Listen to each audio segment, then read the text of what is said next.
Recovery Rockstars Uncut. What up, and welcome to Recovery Rockstars Uncut. I'm your host, Kevin Z, and man, am I pumped to share this podcast with you. On this episode, I sit down with Adam Jablin. He's a highly sought-after spiritual mentor, a performance coach, a corporate consultant, a mediation master, an inspirational keynote speaker. But at the end of the day, Adam is just a dude who is making a huge impact by helping others find their way. Adam's been sober since July 14th, 2006, and since he's been sober, life has opened many doors that Adam did not expect to walk through. Adam is a straight-up recovery rock star. Hope you guys enjoy this episode, and now, let's get into the show. Welcome to Recovery Rockstars Uncut, uniting the recovery community with raw and real stories. Your host, Kevin Z, puts the light on people and brands that are rocking the recovery lifestyle. So you want to be a rock superstar? RecoveryRockstars.com. Now, here's Kevin. Adam! What's up, brother? How you doing? I'm so happy to be on your show. You guys, I got a killer guest today, Adam Jablin. Wait, I'm going to add some clapping. So, Adam, you know, I've talked to you once, and I was so excited to have you on this podcast because literally when we last spoke, I was having like one of the most intense, stressful days. And, you know, I hopped on the phone with you, and for the first 5 seconds of our call, just your energy and your vibe completely like flipped the script. I'm like, yeah, let's go, dude. So I want to say, give you, serving up compliments all day here right now. Your energy and your vibe is just killer, man. It's killer. So I'm excited to showcase you on this podcast. Brother, thank you for having me. And just, not to go compliment for compliment, but the feeling is mutual. Sometimes you can't plan these things. There's, God and the universe have a way of making people meet at the right time, at the right moment. And there was a synergy. So I'm excited to be on. All right, man. Well, I appreciate that. And it's cool because, doing all my research on you, let's see here. You wear many hats. You're a highly sought after spiritual mentor, performance coach. By the way, I was watching your stories today. I saw you just crushing the gym. Corporate consultant, meditation master, and inspirational keynote speaker. You're an author. But what I love most, man, you are a recovery advocate. Yeah, well, I would say that's really the main thing. And I don't know if you feel this way, but titles are just labels for people to find you. I'm Adam.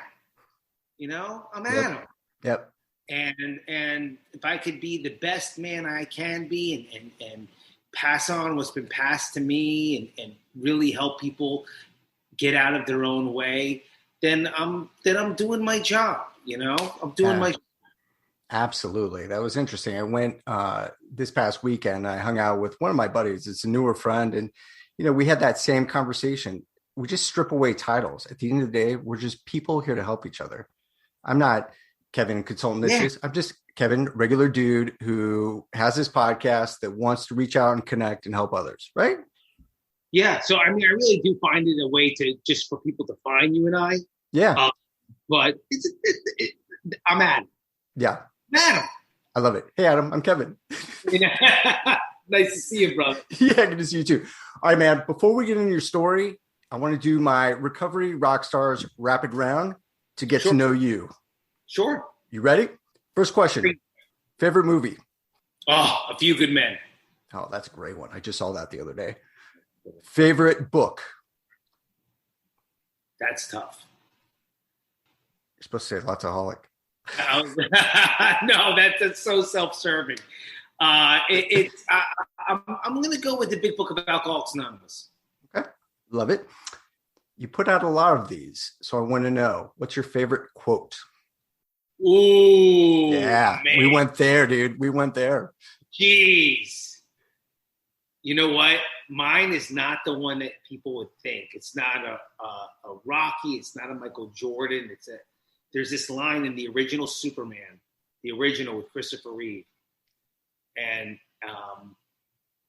it's Clark Kent before he knows who he is, and he's there with his mom, Ma Kent, and they're at the funeral, and he's looking down at the grave, and he goes, "All those powers, and I couldn't even save them." Ooh. That's my favorite movie quote. Ooh, that actually gives you chills, huh? Yeah, all those powers, and I couldn't even save them. Wow. It's like life. Yeah. You know? Yeah. It's a good scene. I go back and look it up. It's a good scene. Yeah, I didn't think you were going there. Thank you for sharing that one. Favorite food? Oof, God, that's fantastic. Good steak. Yeah. What kind of steak are you? A ribeye? Are we talking New York? Are we talking filet?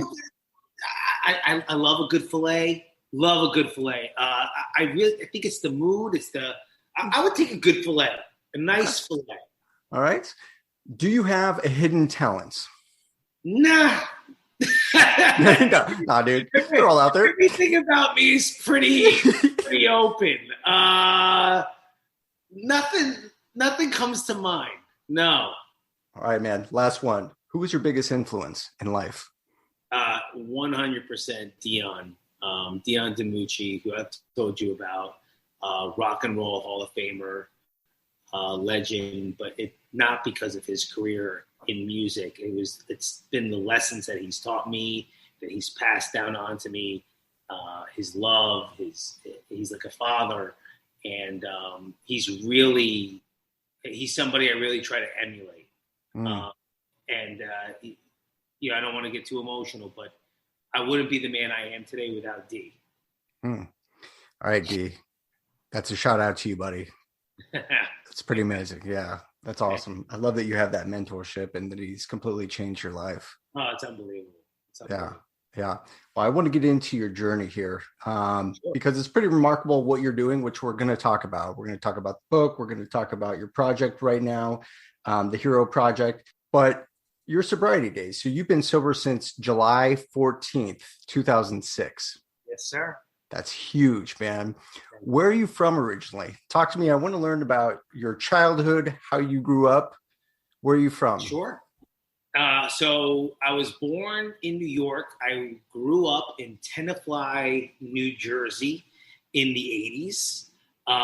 Very similar to the movie Big, if you remember it. Everybody on their bicycles and outside and didn't have to lock your doors, and community and friendships that last forever that I'm still in touch with. The thing about me in my childhood that made me feel different was I was the fat kid. I was the heavy kid. My dad playfully didn't know what he was doing, called me El Chubbo. There was a movie out called The Goonies, and everyone would ask me to do the chunk shuffle. So that was the thing that really made me feel insecure. It strikes hard as a kid. That strikes hard. Yeah, it was just I hated the mirror. I hated the way I felt. It gave me a very extroverted, kind of bubbly, charismatic personality.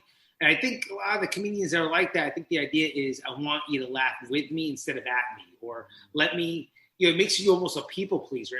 Let me make you happy and laugh before you attack how I feel. Yeah. So then you were growing up. Unfortunately, this made you feel a little bit insecure, although you tried to play off it a little bit. I'm assuming, when did you have your first drink? So there were a few moments growing up where, my parents would let me sip and this and that. But the first time I really, I willfully took my first drink was around 12 years old. Now, I'd have to assume that when you had that first drink and you got drunk for the first time, that you actually kind of unleashed some superpowers that hid the weight to an extent, or no? Talk to me about that. Absolutely. So, here was the thing. I was 12, and the kids I was drinking with were like 14, 15. And there was just something always cooler about being with the older kids.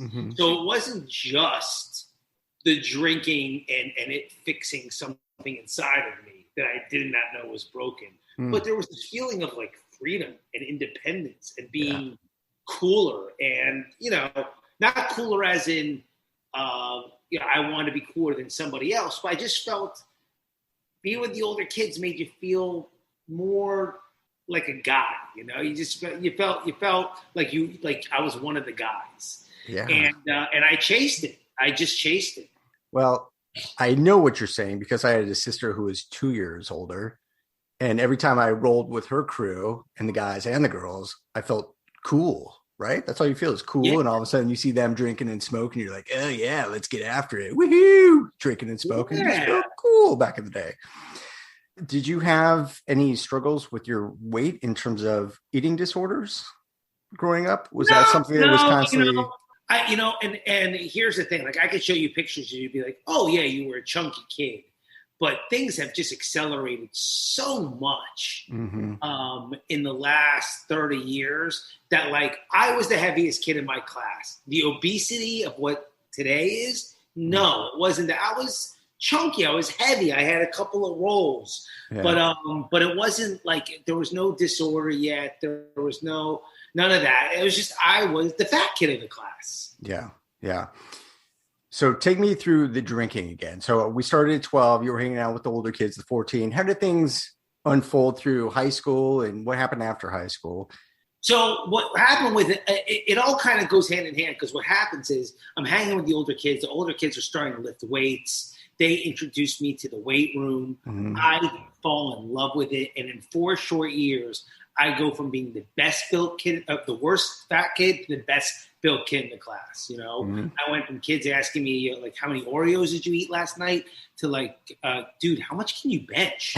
You know, everything. The way girls looked at me changed. Like everything changed except me. Everything changed except me. I was still that heavy fat kid, people pleasing, please like me kid. I moved from New Jersey to Florida, so I have all of that going on, where you can have your shirt off every day. So I wanted to really lose the weight, but what happened was after I built the body gave me skills. The body, I was able to perform at a different level. So it kept me with the older kids, and to basically, I would drink, and my insides would finally match my outsides. That confidence, that Superman, that, hey, I'm the life of the party, just came out. And now I wasn't the fat guy anymore. I was the built guy, and it matched. So, I mean, I was the first kid in my high school to get a fake driver's license. It was from Iowa. Terrible, but it worked. We would drive out to the boonies. They would sell us. I went to Arizona State University because Penthouse and Playboy magazine said it was the #1 party school. Yes. And it was. I mean, so really my whole mind and my whole identity was revolved around looking good and drinking, and with that comes the girls and popularity, or whatever you want to say, feeling of belonging. And that's what my whole life was about. And how long did this last? Because we talk about this all the time on the podcast. There's having fun with consequences, and then there's just consequences. Yeah.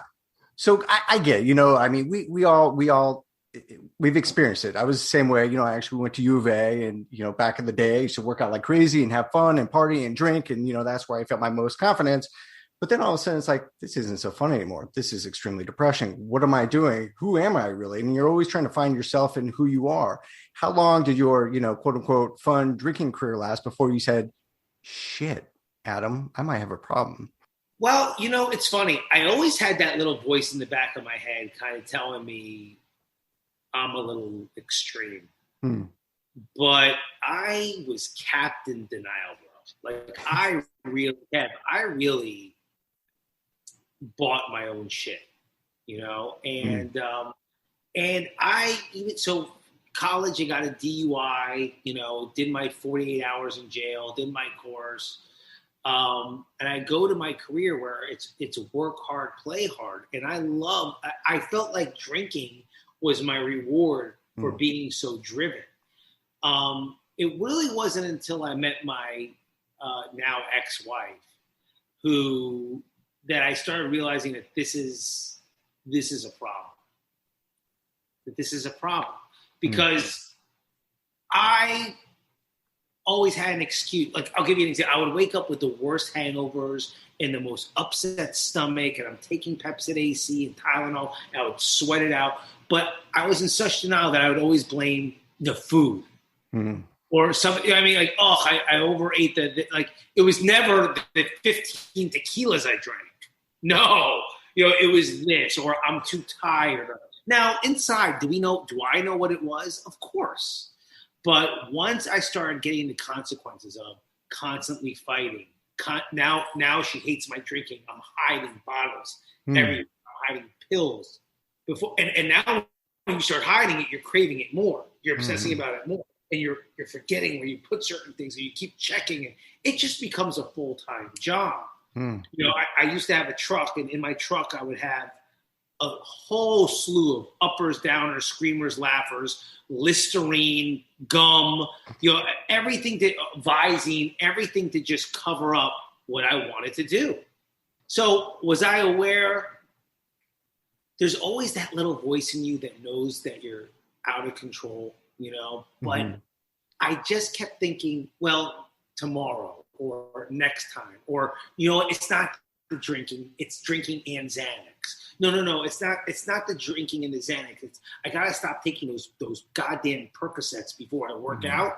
Because, you're always, it's not that, it's that I'm taking Ambien to sleep. Yeah. If I could just sleep on my own, you know what I mean? I could drink. You're just always constantly negotiating with yourself. Yeah. It's whack-a-mole. Remember whack-a-mole? Totally.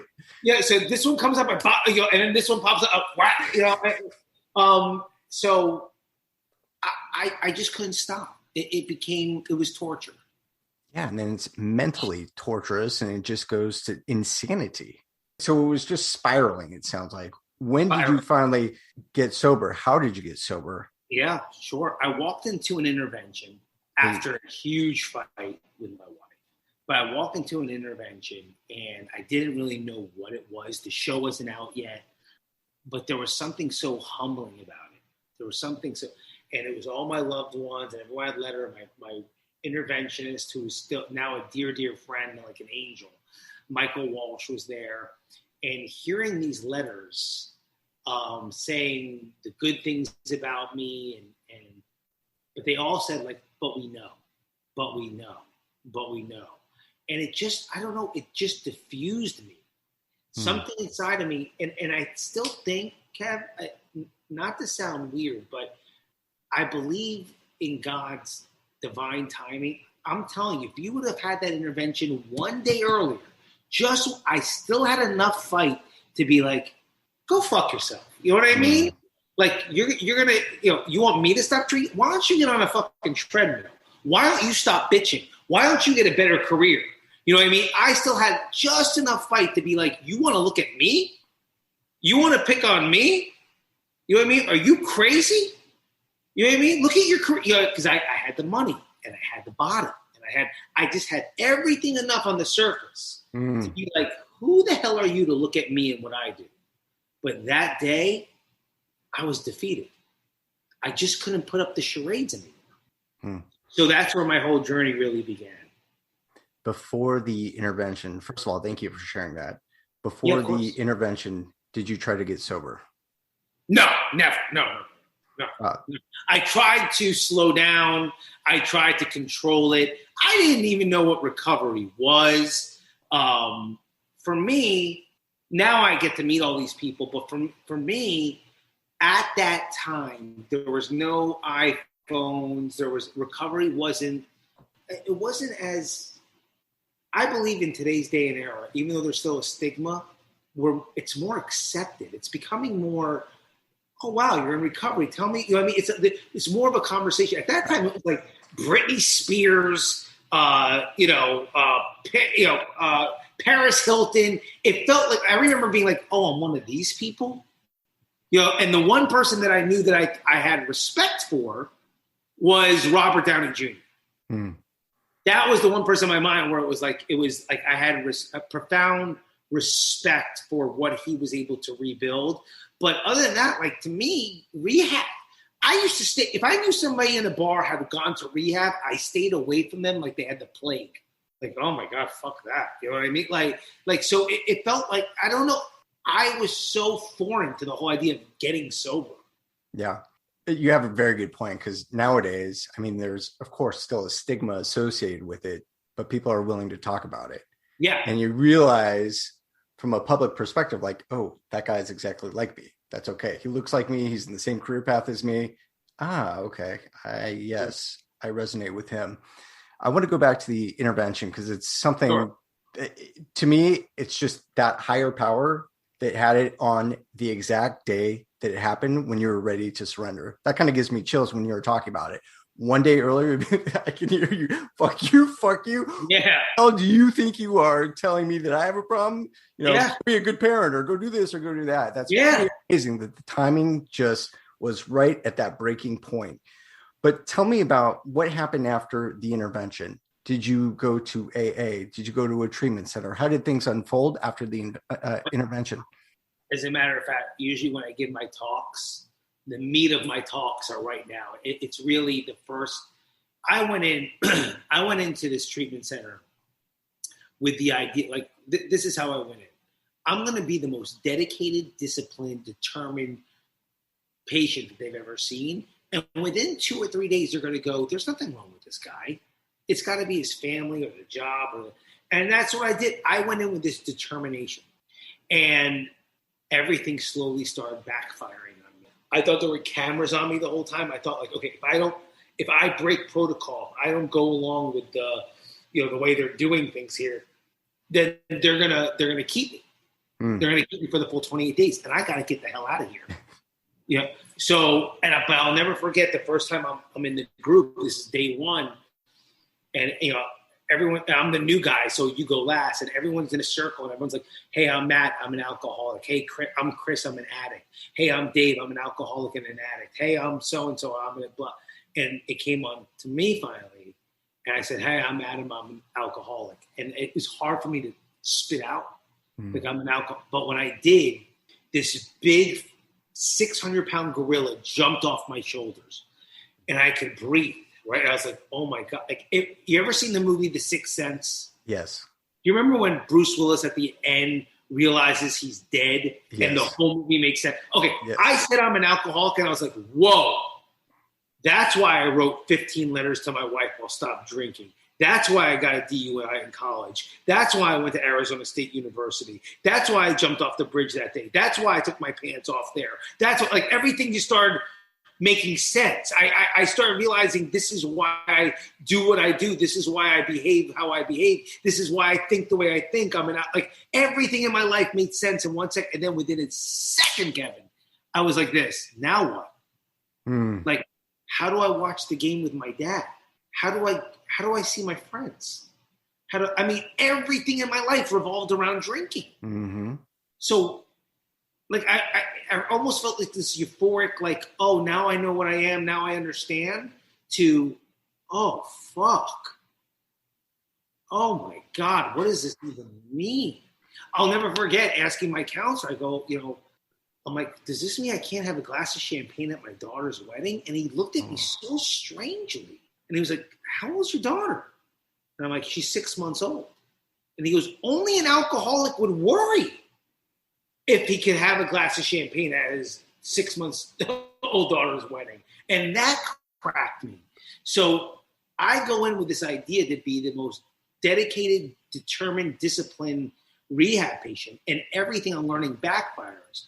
I go meet this guy named Father Ron, Monsignor Ron, and I go sit in his office, and he's a priest. He's dressed the whole thing, and I'm this Jew from Jersey, and I'm sitting there, and he's like, do you believe in God? And I gave him so ho-hum, yeah, I believe, and, law of, law of attraction and the universe. I give him some Kabbalah, and he's like, okay, calm down. And he asks me to stick my arm out. So I stick my arm out like this. And he goes like this on me. He goes, do you see what I did there? So I look at my arm, and I look at the Father. I look at my arm. This is day 3 in rehab. And I'm like, Father, I'm sorry. I have no idea what you're talking about. And he does it again. He goes, you see what I did that time? So I'm looking at my arm, Kev, and I'm looking at the father. I'm like, Father, I'm Jewish. Maybe there's a disconnect. He starts laughing. He does it again, right? And I'm looking at him. He goes, you see what I did there? And I'm looking at my arm, and I'm looking at the father. I'm like, Father, I heard about you guys. He starts laughing. He turns the lights off, right? He turns the lights off. Let's see if I can do this real fast. He turns the lights off, and he shines a light on my arm, right? It's a UV light, and all of his fingerprints are glowing in purple. All of his fingerprints are glowing in purple. The lights are off. And he goes, Adam, do you believe that there's been a power all around you that you can't see, taste, touch, hear, feel, none of the 5 basic senses that's been guiding you, protecting you, loving you, and brought you here to me, right? And I'm looking at all these fingerprints glowing. And I'm like, oh my God, Father. And he turns the lights back on and they're gone. I'm like, do it again. He turns the lights back on, right? And I'm looking at and I'm like, I can believe. And like this Monsignor, Ron, took this Jew from Jersey for the first time, connected me to my higher power. Like there are so many things here that I don't know how the hell I'm talking to you right now, right? And there's radar having planes fly and be able to land, and there's whales speaking under the ocean right now, and the electricity, and I have no idea how it works, and there's birds calling to one another. Like there's just so much in life going on, and I was just so stuck in my own alcoholic head. And this guy, this Monsignor Ron, like basically was Morpheus and gave me the red pill. And these are the things that started happening to me in the first 10 days of treatment. That's only day 3, man. Holy shit. Bro, that's day 3. I mean, just day 3. Oh, you learn more in life. It's a very long podcast. I can make this because every day something happened to me that an old part of me was dying, and a new part of me was being reborn. And to be honest with you, on day 10, I had to say my story in front of all these alcoholic addicts. And I say my story, a little bit that you and I just went through between Tenafly, being the fat kid, Arizona State, all that stuff, all the way up to my intervention. These 30 alcoholic addict crazy people start standing up and applauding, right? And woo, Adam! And I was like, I just said my story. It didn't feel like a performance. And one guy's hugging me. He's like, oh, my God, I was the skinny kid. And, oh, I went to Ohio State. And, oh, I got a DUI. And I'm like, oh, shit, this isn't good. These people are relating to me. You know what I mean? Like, that's not good. That's not good. I need to get the hell out of here.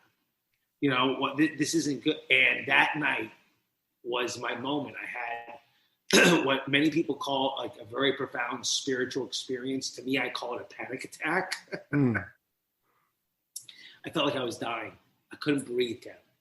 I was sweating. I was trembling. I was shivering. My rehab roommates begged me to finally go to the nurse's station. I run down there. They take my blood pressure. It was way over 180. I was freaking the fuck out. Something was wrong. And they're like, what's wrong? And I'm like, I think all of this is real. Like, I think this is real. And they're like, what's real? I'm like, this, all of it. This, you, the detox, the rehab, the people, the 12 steps, the God thing. I think it's all real, and I think I have to stay. And they're like, so? I'm like, what are we going to tell my wife? What are we going to tell my mother and father? I told them I'd be out of here in 10 days and I'd be fine. They're like, relax. I just built myself up to such stress, such pain. They're like, go call your wife. I call my wife. Now, meanwhile, it's 5:00 in the morning. Yeah. And I tell her, listen, I have terrible news. This is how I work. I go, are you sitting down? I have terrible news. Now, she doesn't know what the hell's going on in rehab. She thinks I got stabbed or something. And she's like, what's wrong? What's happening? I'm like, listen, are you sitting down? She's like, you woke me up. You woke the baby up. Of course. Like, she's like, what's going on? I go, I'm an alcoholic and an addict, and I have to stay. And there was dead silence, Kevin. Dead. And all of a sudden I heard, ha I was never going to come pick you up. And don't you see, it's you, Adam. And Adam can't do this. And Adam can't do the full 28 days. And Adam needs to go to the gym. And Adam needs to run the family business. And Adam needs his tequila. And Adam needs the Xanax. And Adam. And I literally it's called the parallel process. It happens to a lot of people. I experienced it myself. I saw two of me. Almost like I was watching a movie. That's how disoriented you are when all this is happening and you're getting sober. I saw one that got on the phone and was like, okay, listen, bitch, get your fucking ass in the car, get the divorce papers ready, come pick my ass up, I'm coming fucking home. Like that, I'm right, you're wrong, arrogant alcoholic. And then there was this other one.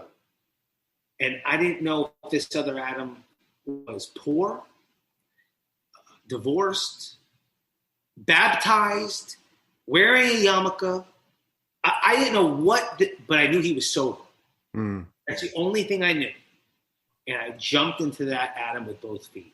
And I never looked back. That was the day one part of me died and the other part of me was born. Wow. That's what happened. And this place, this rehab center that I thought was like prison, literally transformed into spiritual camp. These fucking alcoholic addict loonies became my brothers. Your brother's best friends. Yeah. I love this. So that was day 10 when you made this call, correct? Yeah. So I'd imagine that the remaining days, every day you got stronger and stronger and stronger and more confident in who you were or who you are and the process and the camaraderie. I've heard a lot of people share their story of what it's like.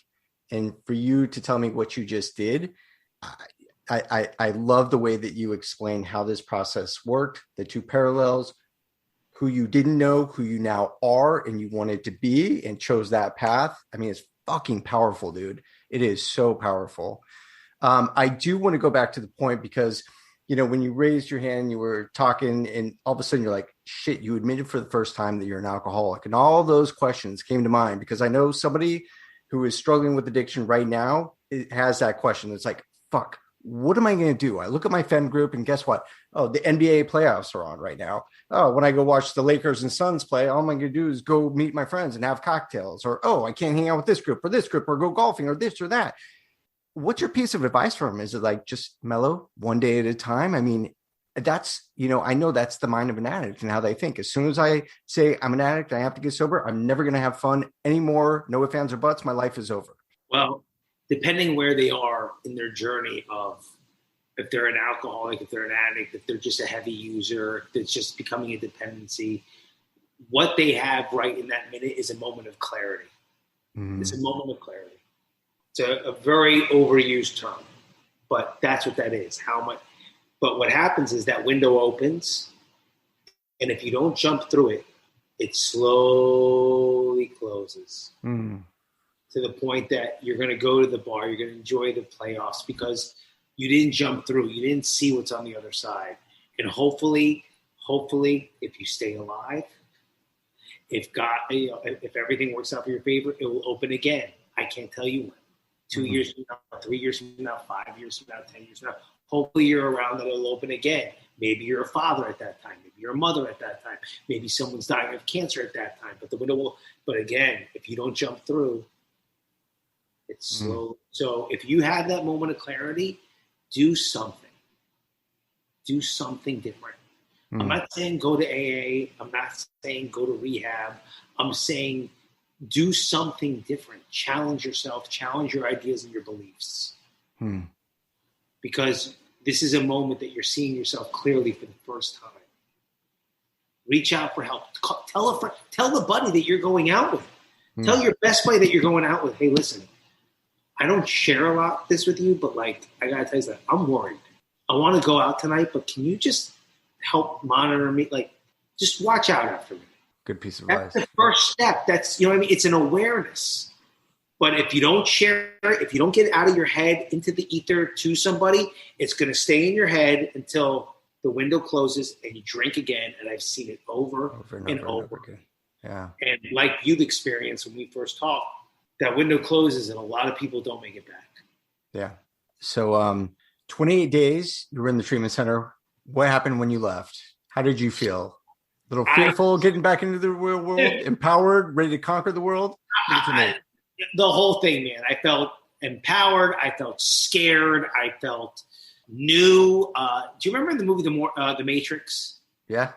There's a scene where now Keanu Reeves has been to he now knows he's Neo, sort of, and now he's going back into the Matrix to meet the Oracle for the first time, and he knows everything, but he doesn't know everything, and he looks at this place. He's like, oh my God, I used to. They have good soup there. They have good noodles there.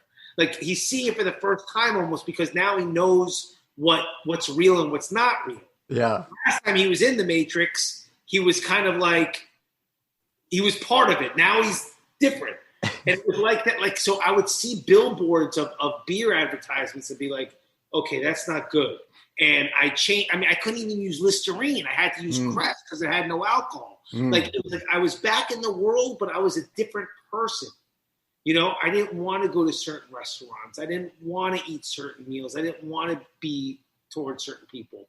But I attacked, and this is just a part of my personality. I attacked my recovery program. I attacked it like my life depended upon it, because it did. Yeah. You know, I fucking attacked it. Yeah. I mean, I never missed a meeting, never missed a call to my sponsor. Never. I just was relentless. Relentless. Yeah. I can see that from just talking to you for a little bit, man. You got that drive, dude. Yeah, you put your mind to something, you're going full steam ahead. Yeah, I had to. I couldn't look backwards. But Kevin, it was the best thing I ever did. Love it. Was the best thing I ever did. Yeah. And slowly, what happened was some of these special, and it happened to you with this podcast, right? It doesn't matter what the pain is, but you know, there's that saying, pain is the touchstone of spiritual growth. And my recovery gave birth to so many gifts and skills that I never knew I had. I never knew I could public speak. I never knew that I could help people. I never, this was not the way I envisioned my life going.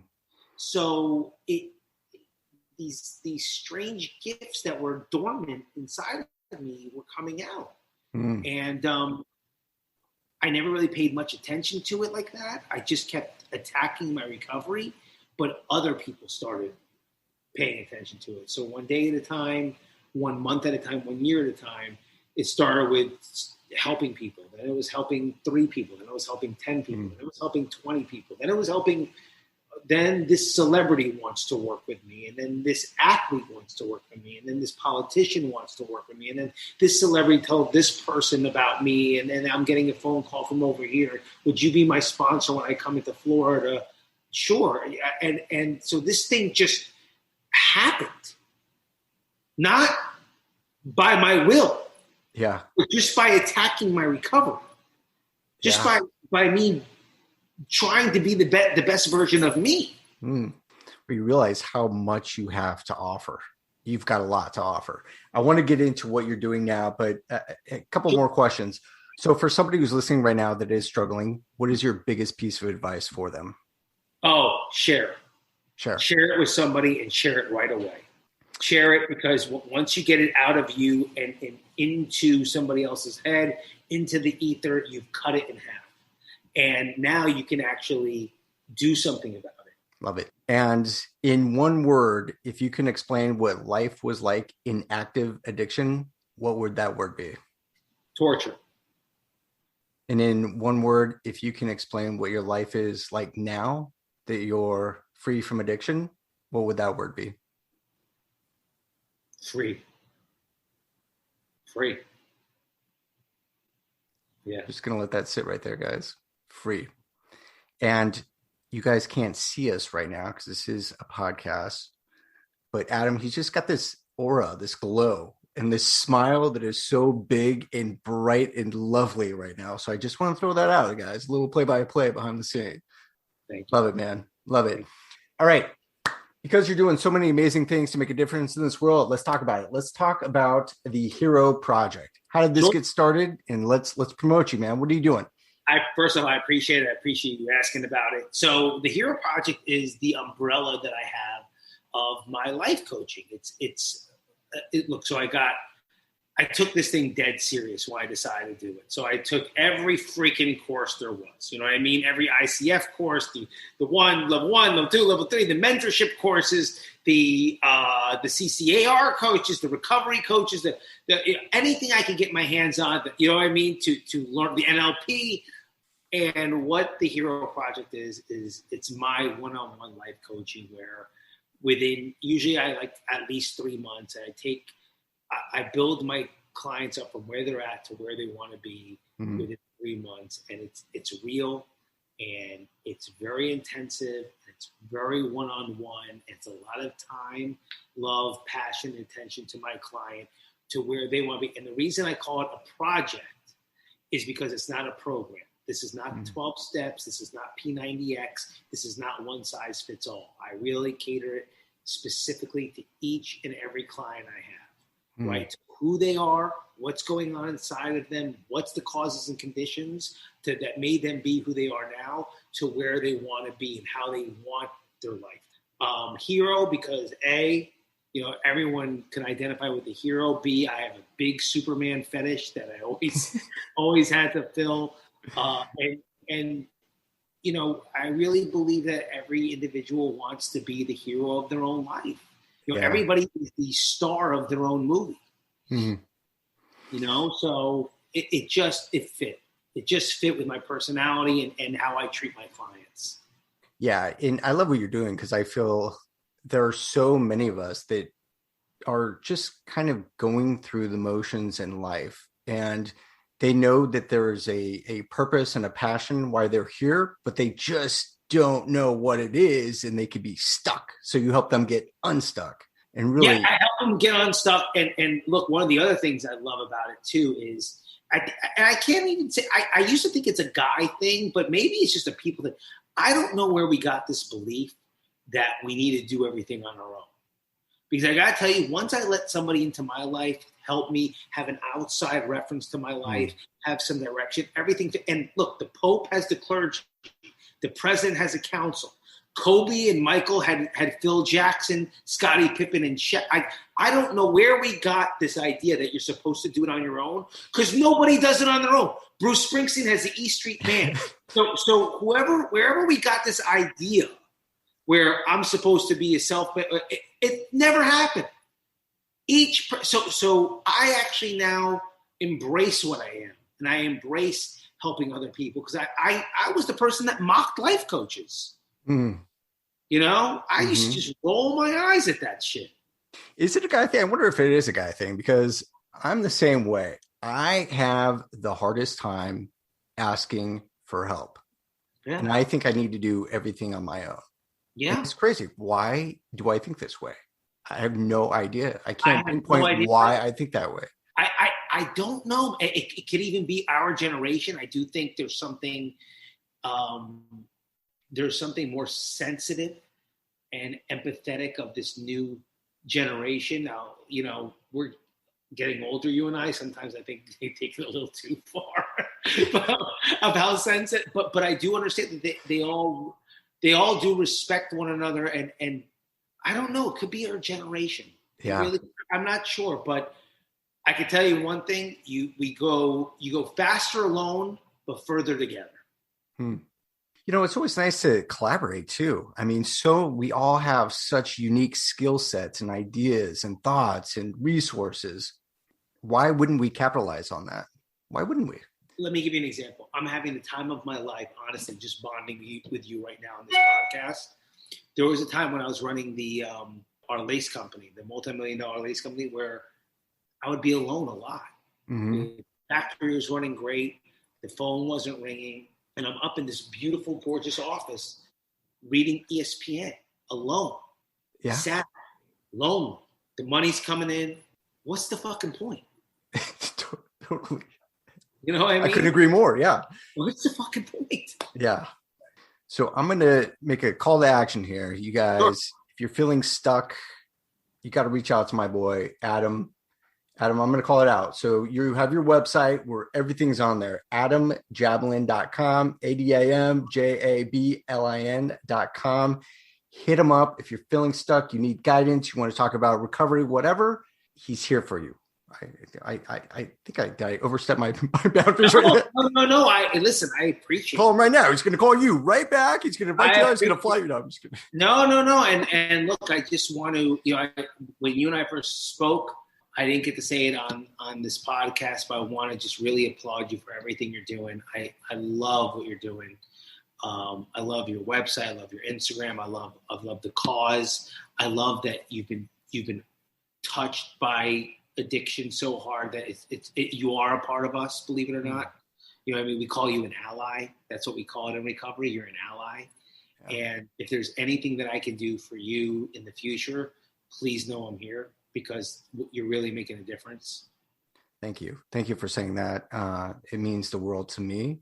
It's funny, when I started this, I'm like, how in the hell am I going to build this community? Who is going to want to share their story with me? And like you said, when you find something that you're passionate about, not sitting up and doing laces or whatever, it's like, what am I really passionate about? And how can I help people? And just put yourself out there. And, I'm learning to do it. Ask for a little bit more help. Having you on this podcast and being able to connect with you means the world to me, and getting your story out there. Because you've said so many things today that are going to strike a chord with somebody who is going to need help, and they're going to get that help because you motivate them. So thank you, brother. Thank much love and props to you, my friend. One more thing. You've got a book out. Yes. Talk to me about the book. Lotsaholic. It's From a Sick to Sober Superman, and I'm really proud of it. Went number 1 on Amazon for 6 weeks. It's a memoir, and it's really everything you and I just spoke about, but in great detail. From from the intervention, and go to my within rehab, you go back and you have flashbacks to my childhood. It goes through all 28 days in rehab, up to 10 years of sobriety, of not just realizing I'm an alcoholic and an addict, but that I'm addicted to more. And all my faulty dependencies upon everything, upon having muscles, upon running, upon money, upon just all these things that I thought I needed to be me. And how to let go. It's, how to let go, be in the moment, really, truly become myself. And it really, actually, now that I think about it, I'm saying it out loud, it's actually the template of the Hero Project. And that can be found. So if you go to adamjablin.com, you could get the book there. It's on Amazon. You guys have to check it out. Thank you. Cool. Brother.